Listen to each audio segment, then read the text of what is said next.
Magandang araw sa lahat. Ako nga pala si Sebastian Francelo H.F., 16 taong gulang at isa akong correction student at ito ang aking ginagawa pag walang pasok. Bago ako gumising, inayos ko muna ang aking higaan.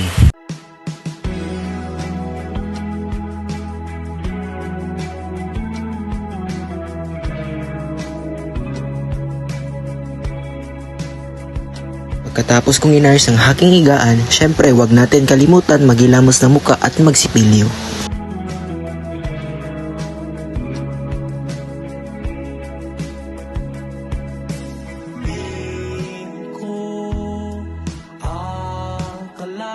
Na ang hirap.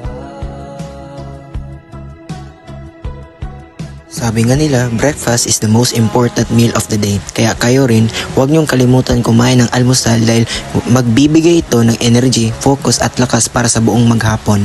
Tumatakbo ang oras, aba'y makikiusap.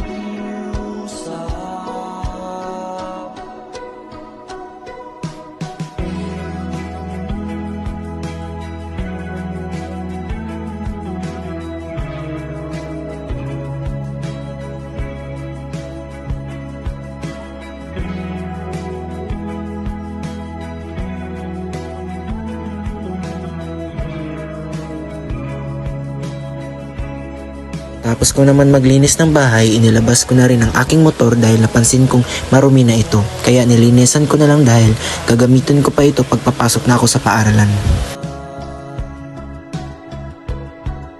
Suyo ko sa'yo ay aking hiling.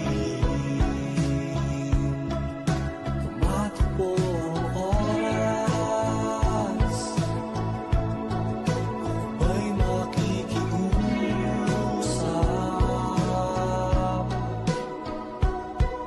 Sana mabigyan ng oras, may naman aking minapalibig. Pagkatapos kong gawin lahat ng aking responsibilidad sa bahay, nakalaan ako ng oras para mag-aral. Alam kong bawat sakripisyo, unti-unti kong naabot ang aking mga pangarap at ang magandang kinabukasan para sa aking pamilya.